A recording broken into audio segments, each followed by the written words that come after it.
नमस्कार, मैं PM DNA Singh और आप देख रहे हैं कमाल यार। इस वक्त हम बात करने वाले हैं नेपाली फिल्म प्रेम गीत थर्ड के बारे में, जो कि अगले 2 दिनों के अंदर, मेरे कहने का मतलब है कि 23 सितंबर को सिनेमाघरों में रिलीज होने वाली है। और इससे पहले की तैयारियां जो कि शुरू कर दी गई थी लगभग 1.5 महीने पहले ही, और वैसे देखा जाए तो इस फिल्म की तैयारियां शुरू हो चुकी थी 2 साल पहले ही। लोग इंतजार कर रहे थे, अब सिर्फ और सिर्फ 48 घंटे बचे हैं इस इंतजार की घड़ी को खत्म होने के लिए।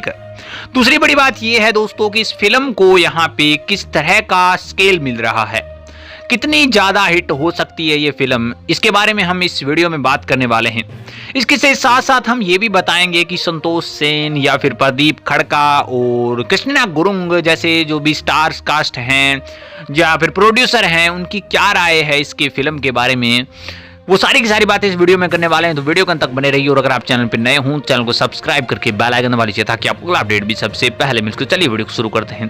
दोस्तों, आपको कुछ सुनी सुनाई बातें लगेगी, कुछ नई बातें लगेगी, तो हम सभी चीजों को आज इस वीडियो में कवर करने वाले हैं। इसका एक रीजन है क्योंकि 2 दिन के बाद ये जो बहुत बड़ा यहाँ पे संग्राम, जो कि पहली इंडो नेपाल फिल्म है, वो यहाँ पे कहीं ना कहीं आ रही है। तो ये बनता है कि हम पहले की सारी बातें लेते हुए अब जो नई घटनाएं घटी हैं वो सारी की सारी इस फिल्म को लेकर यहाँ पे डिस्कस करें।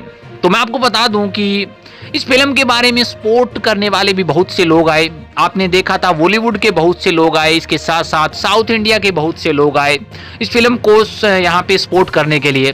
इसके साथ साथ प्रदीप खड़का, कृष्णा गुरुंग और पवनदीप राजन कोलकाता में गए। उसके बाद कोलकाता के कई जगहों पर उन्होंने अपना सेमिनार दिखाया, वहाँ पे डांस करते हुए दिखे। और वहाँ पे सबसे बड़ी बात, मुझे खुशी की बात जो लगी वो ये लगी कि दोस्तों जो यहाँ पे जहाँ पे भी उन्होंने ऐसे कहें कि सेमिनार लगाया, उसके अंदर पूरा का पूरा फुलफिल दिखाई दिया, प्रत्येक सीट भरी हुई दिखाई दी, इसके साथ साथ लोग खड़े हुए भी दिखाई दिए, जिससे एक अंदाजा बना कि ये फिल्म है वो इंडिया के अंदर काफी ज्यादा हिट होने वाली है। और दूसरा दोस्तों, इसका रीजन एक और भी है कि ये फिल्म क्यों हिट हो सकती है इंडिया के अंदर। पहली बात तो ये कि फर्स्ट इंडो नेपाली फिल्म है, इसलिए हिट हो सकती है। दूसरी बात ये भी है दोस्तों कि कल्चरल वैल्यू जो है यहाँ पे इंडिया और नेपाल की, वो सेम नजर आती है। आप देखेंगे कि कहीं ना कहीं हिंदुज्म यहाँ पे नेपाल से बढ़कर मुझे नहीं लगता कि पूरे वर्ल्ड के अंदर कहीं पर मिलेगा। दूसरी ओर आप देखेंगे कि इंडिया भी हिंदुज्म कंट्री है, तो दोनों तरफ यहाँ पे ये चीजें दिखाई देंगी एक जैसी। वहीं पे अगर बात करें दोस्तों, तो राजा महाराजा इस तरह की ये स्टोरी है, तो उसके अंदर भी जिस प्रकार की वेशभूषा, जिस प्रकार के एरियाज, जिस प्रकार के जो रहने की व्यवस्था है, वो सारी की सारी कहीं ना कहीं कनेक्ट होती है नेपाल और भारत की। और कहीं ना कहीं देखा जाए दोस्तों, तो राजस्थान के जो मेवाड़ राज्य के गुहिल वंश के वंशज थे, उन्होंने जाकर यहाँ पे नेपाल के अंदर अपना राज्य स्थापित किया था। अब ये बात सुनकर कहीं ना कहीं कुछ लोग हैरान भी होंगे, कुछ लोग मुझ पर एंगर भी दिखाएंगे कि ऐसा हो ही नहीं सकता, ऐसे थोड़ी होगा। भारत से कोई आया था राजा और उसने नेपाल के अंदर अपना शासन करके और वहां पे नेपाल को बनाया था, या फिर ऐसे कहें कि वहां से स्ट्रक्चर तैयार किया था, कुछ भी मान लो, हिंदुज्म की स्थापना करी थी। लेकिन कुछ ऐसा ही मैंने पढ़ा है, और अगर आपको यकीन नहीं होता तो वो आप देख सकते हैं विकिपीडिया करके, मेवाड़ के इतिहास के अंदर आपको मिल जाएगा। गुहिल वंश आप सर्च कर सकते हैं, उसके अंदर आपको, मुझे राजा का नाम याद नहीं है अभी, लेकिन आपको मिल जाएगा उसके अंदर कि कौन से राजा थे जो यहाँ पे चले गए थे नेपाल के अंदर और उन्होंने ये ऐसा किया था। अब हम दोबारा से ट्रैक पर आते हैं दोस्तों कि किस तरह से यहाँ पे और रीजन बनते हैं कि प्रेम गीत थर्ड और ज्यादा हिट हो सकती है इंडिया के अंदर। बड़ी बात यह है दोस्तों कि इसे ना केवल बड़े पर्दे पर लाया जा रहा है, बल्कि एक बड़ा प्रोजेक्ट और इसके साथ साथ बड़ा एक इन्वेस्टमेंट भी दिखाई दे रहा है, क्योंकि इसकी लोकेशन है वो काफी ज्यादा अच्छी दिखाई दे रही है। इसकी पोस्टर या फिर इसकी जो शूटिंग हुई है वो एरियाज भी काफी ज्यादा पॉपुलर एरियाज है। मैं आपको एक पॉपुलर एरिया की बात बताता हूं कि इसकी जो शूटिंग है ऑलमोस्ट वो बेउल में हुई है, जो कि यहाँ पे अगर बात करें दोस्तों, हिमालय की जो बेउल है वहां पे, जो कि काफी ज्यादा प्रसिद्ध एरिया है। और प्रसिद्ध होने की वजह है कि यहाँ पे पद्मा संभावा जो कि यहाँ पे आए थे, जो कि बोरन फ्रॉम लोटस के अंदर उनका बोरन हुआ था, ये हम बताते हैं। और उसके बाद में वो यहाँ पे आए थे, किस लिए आए थे उसका आप इतिहास देख सकते हैं, क्योंकि यहाँ पे हम इसकी बात नहीं करने वाले। अब यहाँ पे बात कर लेते हैं दोस्तों कि इसके अलावा भी कोई रीजन है क्या। तो दोस्तों, कुछ लोग जो लोग यहाँ पे हिंदी फिल्म देखना पसंद करते हैं, हिंदी कल्चर की फिल्म पे देखना पसंद करते हैं, उनके लिए अभी एक ही ऑप्शन बचता है, क्योंकि बॉलीवुड तो पहले से ही वेस्टर्न जो साइड है उसके हिसाब से फिल्में बनाना शुरू कर दिया है। इसके साथ साथ यहाँ पे अगर बात करें तो बॉलीवुड ने वैसे भी कॉपी करना शुरू कर दिया है, तो लोगों को फिल्में अच्छी मिल ही नहीं रही। कहीं ना कहीं देखा जाए तो RRR जो आई थी वो कहीं ना कहीं हमारे हिंदुज्म को रिप्रेजेंट कर रही थी, कहीं ना कहीं हमारे कल्चर को रिप्रेजेंट कर रही थी, और वो आपने देखा था कि किस तरह से हिट रही थी। अब कई लोगों के मन में ये भी शंका है कि प्रेमगीत थर्ड की क्या स्टोरी पहले वाली रहेगी, तो ये शंका आप बिल्कुल मत रखिए, क्योंकि जो प्रेमगीत थर्ड का पहला पार्ट आया था, दूसरा पार्ट आया था, दोनों के दोनों एकदम डिफरेंट थे।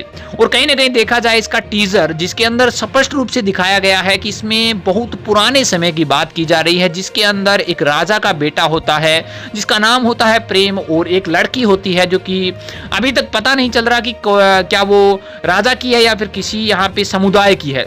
जहां तक अंदाजा लग रहा है वैसे ऐसे लग रहा है कि समुदाय की लड़की है, उससे प्रेम हो जाता है। उसके जो यहाँ पे राजा का लड़का प्रेम होता है, उसको दो यहाँ पे वेज मिलते हैं, एक राजयोग एक प्रेम योग, उसमें से उसको एक चुनना होता है और उसके अंदर वो प्रेम योग चुनता है, शायद ऐसा कुछ दिखाया गया है।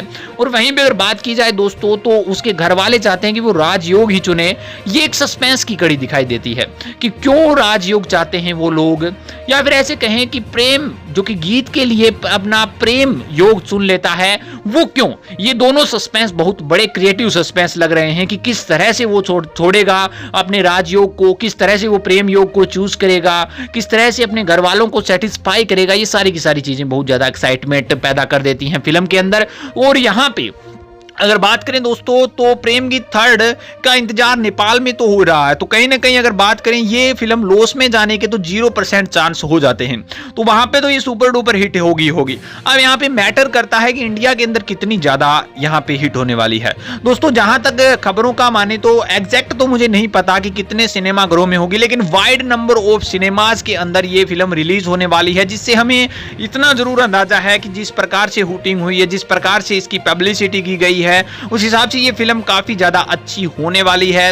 और इसके साथ साथ मैं संतोष सेन जो कि प्रोड्यूसर है उनका बहुत ज्यादा थैंक्स कहना चाहूंगा, क्योंकि उन्होंने हमारा एक वीडियो अपने इंस्टाग्राम के ऊपर शेयर भी किया था, तो उनका बहुत बहुत यहाँ पे धन्यवाद। आपने हमारा भी सपोर्ट किया, हम आपका सपोर्ट कर रहे हैं। और मैं खुद यहाँ पे इस फिल्म को देखूंगा, क्योंकि मेरे लिए ये पहला एक्सपीरियंस होगा कहीं ना कहीं। मैंने एक फिल्म देखी थी, नेपाली फिल्म जरूर थी, लेकिन वो हिंदी ही फिल्म थी, क्योंकि उसके अंदर लैंग्वेज हिंदी थी। और उसके अंदर यहाँ पे अगर बात करें दोस्तों तो वो जो स्टार कास्टिंग थी उसके अंदर भी हिंदी के जो राजपाल यादव थे वही थे। लेकिन ये पहली फिल्म मेरे लिए होगी जिसको डब किया गया है हिंदी के अंदर, और पूरी की पूरी स्टार कास्टिंग नेपाली है, तो मुझे बहुत ज्यादा एक्साइटमेंट है। सबसे बड़ा रीजन तो यही ले लो आप।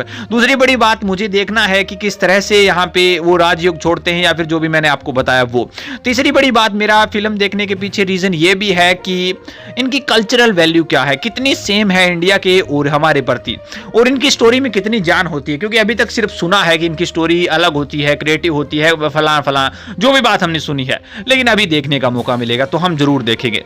दोस्तों आपकी क्या राय इसके बारे में अपने विचार कमेंट सेक्शन में जरूर लिखिए। चलिए आज के लिए इतना रखते हैं, आगे कोई नया अपडेट मिलता है तो फिर आपके सामने जरूर। वीडियो को लाइक कीजिए, शेयर कीजिए, और अगर आप चैनल पर नए हों तो चैनल को सब्सक्राइब करके बेल आइकन दबा लीजिए, ताकि आपको अगला अपडेट भी सबसे पहले मिल सके।